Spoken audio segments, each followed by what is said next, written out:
दोस्तों नमस्कार, ये है मार्गदर्शन फॉर सिविल सर्विसेज। मैं अनुराग चौधरी।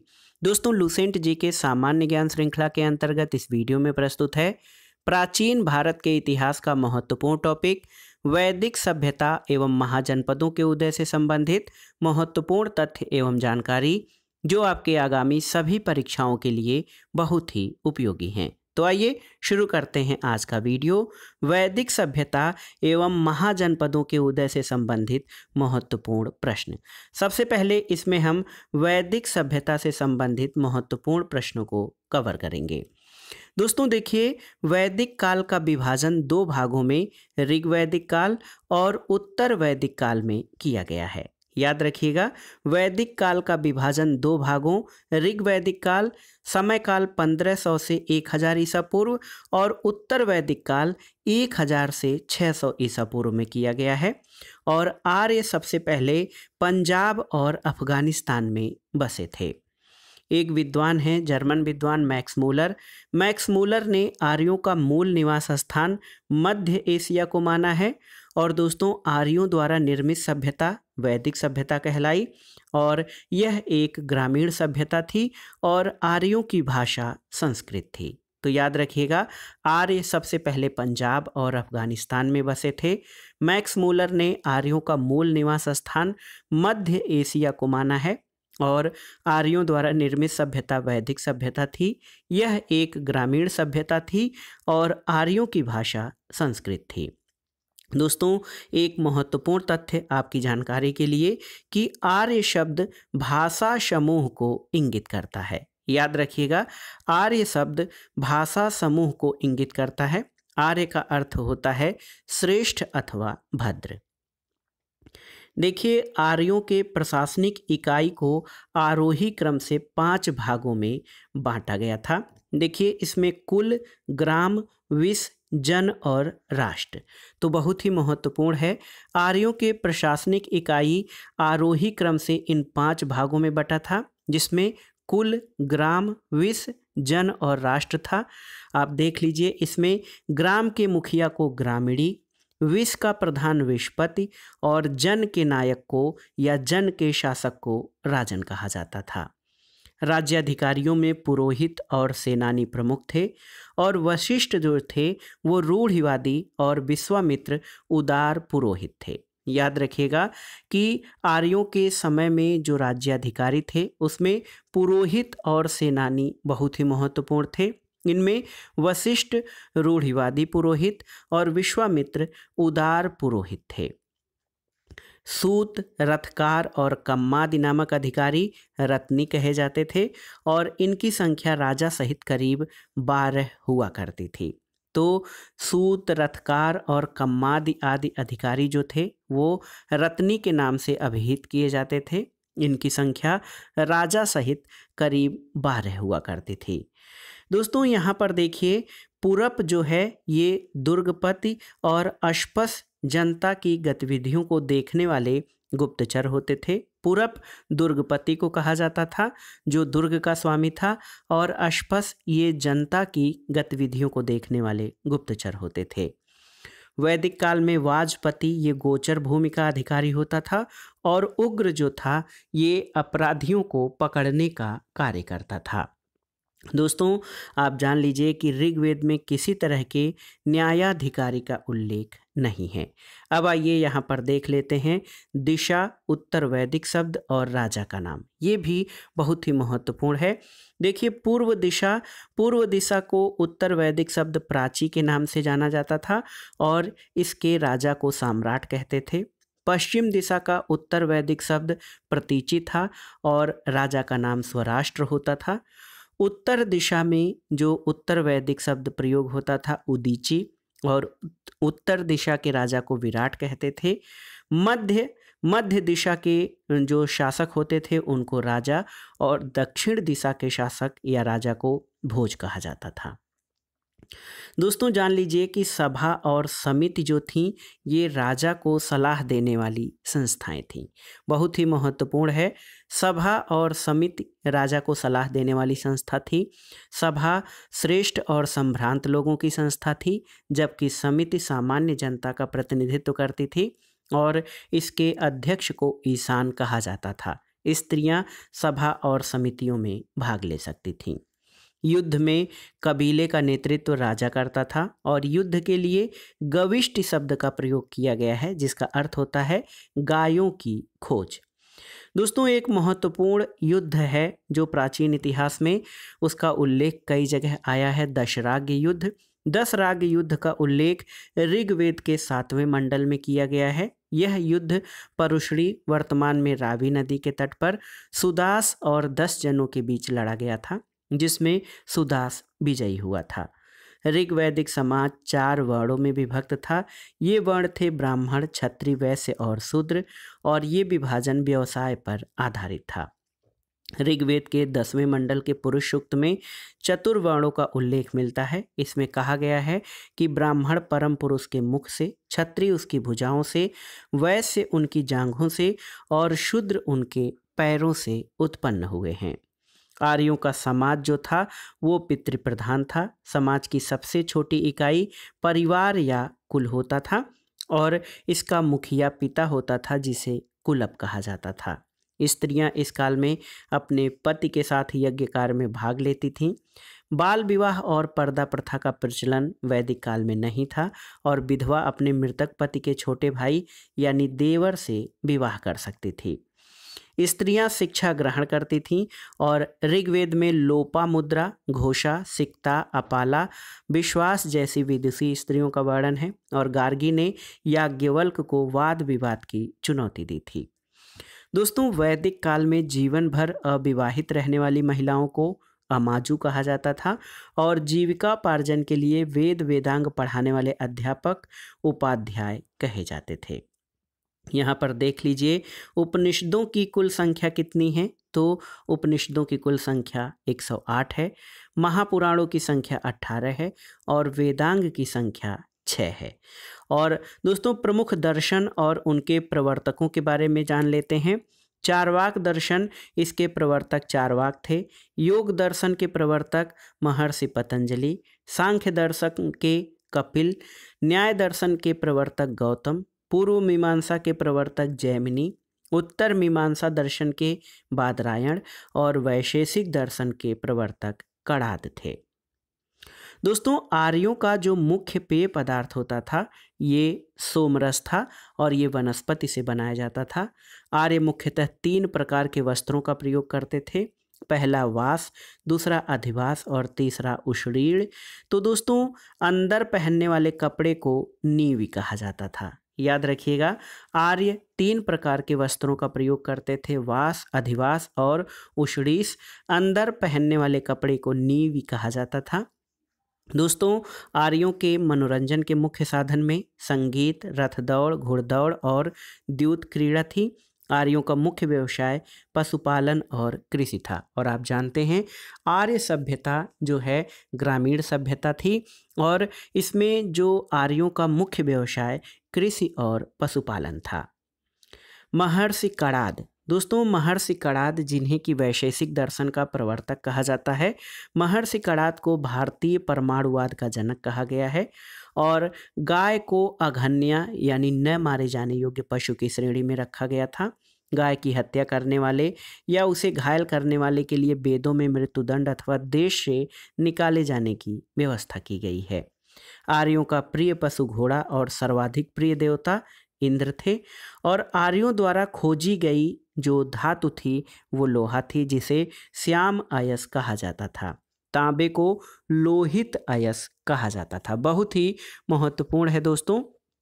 आर्यों का प्रिय पशु घोड़ा, सर्वाधिक प्रिय देवता इंद्र थे और आर्यों जो द्वारा खोजी गई धातु लोहा थी।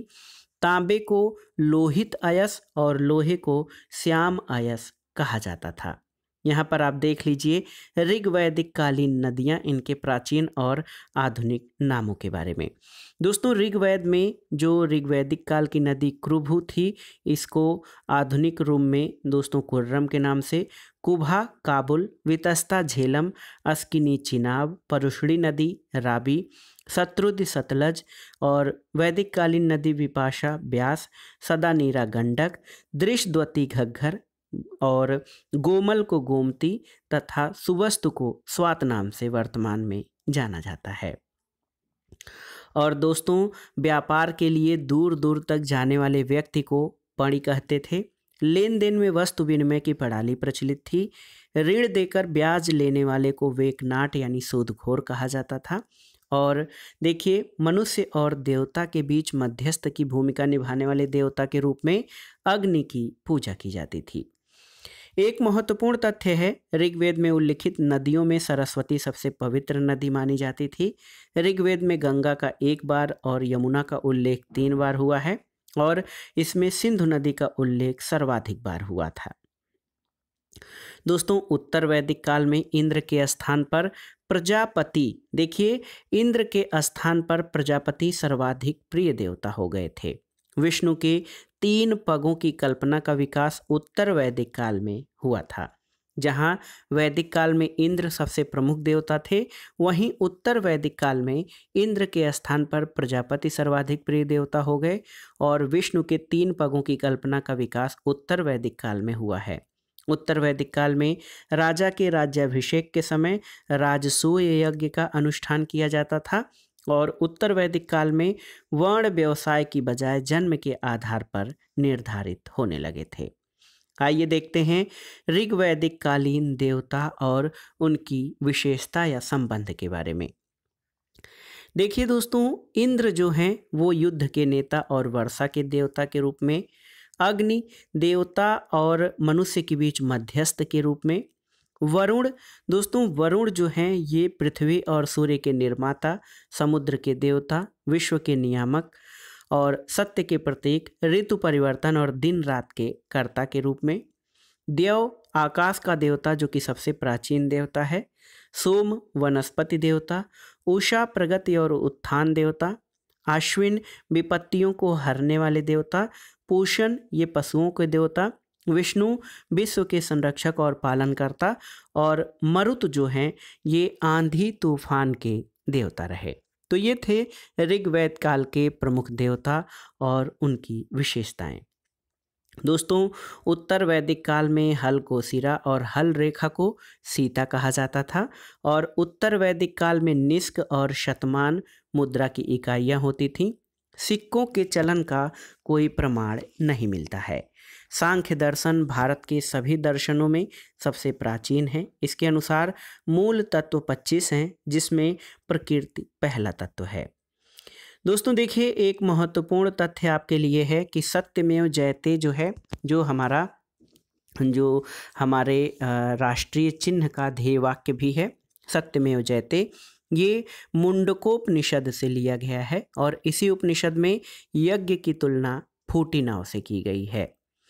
ईसा पूर्व 2री सदी में राजाओं के उपयुक्त यज्ञ वेदी बनाने के लिए आपस्तंभ व्यवहारिक ज्यामिति की रचना की थी और गायत्री मंत्र सवित्री नामक देवता को संबोधित है, जिसका संबंध ऋग्वेद से है। लोगों को आर्य बनाने के लिए विश्वामित्र ने गायत्री मंत्र की रचना की थी। तो याद रखिएगा दोस्तों, गायत्री मंत्र सवित्री नामक देवता को संबोधित है, इसका संबंध ऋग्वेद से है और लोगों को आर्य बनाने के लिए विश्वामित्र ने गायत्री मंत्र की रचना की थी। श्राद्ध की प्रथा पहल दत्तात्रेय ऋषि के बेटे निमि ने शुरू की थी और उत्तर वैदिक काल में कौशाम्बी नगर में प्रथम बार पक्की ईंटों का प्रयोग किया गया है। महाकाव्य 2 हैं, आप जानते हैं, महाभारत और रामायण। दोस्तों, महाभारत और रामायण प्राचीन काल के 2 महाकाव्य हैं। महाभारत का पुराना नाम जय संहिता है और ये विश्व का सबसे बड़ा महाकाव्य है। दोस्तों, गोत्र नामक संस्था का जन्म उत्तर वैदिक काल में हुआ था। एक महत्वपूर्ण तथ्य और आपके सामने है कि वेदांत दर्शन के मौलिक ग्रंथ ब्रह्मसूत्र या वेदांत सूत्र की रचना वादरायण ने की थी। तो ये था वैदिक काल से संबंधित महत्वपूर्ण तथ्य। अब आइए देखते हैं महाजनपदों के उदय और महाजनपदों से संबंधित महत्वपूर्ण तथ्यों को। दोस्तों, बुद्ध के जन्म के पूर्व 6ठी शताब्दी ईसा पूर्व में भारतवर्ष 16 महाजनपदों में बटा हुआ था और इसकी जानकारी हमें बौद्ध ग्रंथ अंगुत्तर निकाय में मिलती है। अब आइए जान लेते हैं महाजनपद, उनकी राजधानी और आधुनिक क्षेत्र उन महाजनपदों के अंतर्गत कौन कौन से आते हैं। दोस्तों सबसे पहले जानते हैं अंग महाजनपद के बारे में। तो अंग की राजधानी चंपा थी और वर्तमान में बिहार का भागलपुर और मुंगेर का क्षेत्र अंग महाजनपद के अंतर्गत शामिल था। मगध महाजनपद की राजधानी गिरिवज्र या राजगृह थी और वर्तमान में बिहार का पटना और गया क्षेत्र ये मगध महाजनपद के अंतर्गत शामिल था। काशी महाजनपद की राजधानी वाराणसी और वाराणसी के आसपास का क्षेत्र जो है वो काशी महाजनपद के अंतर्गत शामिल था। वत्स महाजनपद, इसकी राजधानी कौशाम्बी और दोस्तों उत्तर प्रदेश के इलाहाबाद के आसपास का क्षेत्र वत्स महाजनपद के अंतर्गत शामिल था। वज्जी महाजनपद, इसकी राजधानी वैशाली, विदेह और मिथिला थी और दोस्तों वैशाली, मुजफ्फरपुर और दरभंगा जो बिहार के आसपास का क्षेत्र है ये वज्जी महाजनपद के अंतर्गत आता था। कौशल महाजनपद, इसकी राजधानी श्रावस्ती और वर्तमान में उत्तर प्रदेश का फैजाबाद, गोंडा और बहराइच क्षेत्र ये कौशल महाजनपद के अंतर्गत शामिल था। अवंती महाजनपद, दोस्तों अवंती महाजनपद, इसकी राजधानी उज्जैन और माहिष्मती थी और वर्तमान में मध्य प्रदेश का मालवा अवंती महाजनपद के अंतर्गत शामिल था। मल्ल महाजनपद की राजधानी कुशावती थी और वर्तमान उत्तर प्रदेश के देवरिया, बस्ती और गोरखपुर में मल्ल महाजनपद का विस्तार था। पंचाल महाजनपद, इसकी राजधानी अहिच्छत्र और काम्पिल्य थी और वर्तमान में उत्तर प्रदेश के बरेली, बदायूं और फर्रुखाबाद का क्षेत्र पांचाल महाजनपद के अंतर्गत शामिल था। चेदी महाजनपद, दोस्तों इसकी राजधानी शक्तिमती या शुक्तिमती थी और उत्तर प्रदेश का जो बुंदेलखंड क्षेत्र है वर्तमान में ये चेदी महाजनपद के अंतर्गत आता था। कुरु महाजनपद की राजधानी इंद्रप्रस्थ और दोस्तों दिल्ली, मेरठ और हरियाणा के कुछ क्षेत्र कुरु महाजनपद के अंतर्गत शामिल थे। मत्स्य महाजनपद, इसकी राजधानी विराटनगर और राजस्थान में दोस्तों जयपुर, अलवर और भरतपुर के आसपास के क्षेत्र ये मत्स्य महाजनपद के अंतर्गत थे। देखिए कंबोज, तो कंबोज महाजनपद, इसकी राजधानी जो है हाटक थी और राजौरी और हजारा क्षेत्र कंबोज महाजनपद के अंतर्गत आता था। शूरसेन महाजनपद, इसकी राजधानी मथुरा थी और मथुरा उत्तर प्रदेश के जो वर्तमान में मथुरा है वो क्षेत्र शूरसेन महाजनपद के अंतर्गत शामिल था। अश्मक महाजनपद, इसकी राजधानी पोटली या पोतन थी और गोदावरी नदी क्षेत्र जो है इसके अंतर्गत शामिल था। और एक महत्वपूर्ण तथ्य आप जान लीजिए कि दक्षिण भारत का एकमात्र जनपद अश्मक था जो गोदावरी नदी के तट पर स्थित था। 16वां और अंतिम महाजनपद है गांधार महाजनपद, इसकी राजधानी तक्षशिला थी और वर्तमान में पाकिस्तान के रावलपिंडी और पेशावर का क्षेत्र गांधार महाजनपद में शामिल था। तो दोस्तों ये था आज का वीडियो, वैदिक सभ्यता और महाजनपदों से संबंधित महत्वपूर्ण तथ्य और जानकारी जो आपके आगामी परीक्षाओं के सामान्य ज्ञान और सामान्य अध्ययन के प्राचीन इतिहास खंड के लिए बहुत ही उपयोगी हैं। और जैसा कि आप जानते हैं लुसेंट जी के सभी परीक्षाओं के लिए बहुत ही उपयोगी और महत्वपूर्ण हैं, इसलिए इन प्रश्नों को तैयार करना बेहद ज़रूरी है। और ये श्रृंखला हमने इसलिए शुरू की है ताकि आप कम समय में प्रश्नों को तैयार कर सकें और उन्हें रिवाइज कर सकें। तो वीडियो को लाइक करें, शेयर करें और इस चैनल मार्गदर्शन फॉर सिविल सर्विसेज को सब्सक्राइब करें। अगले वीडियो में हम अगले भाग को प्रस्तुत करेंगे जिसमें हम जैन धर्म और बौद्ध धर्म से संबंधित महत्वपूर्ण प्रश्नों को लेकर आपके सामने उपस्थित होंगे। तो वीडियो को लाइक करें, शेयर करें और मार्गदर्शन फॉर सिविल सर्विसेज चैनल को सब्सक्राइब करें। वीडियो देखने के लिए धन्यवाद। नमस्कार।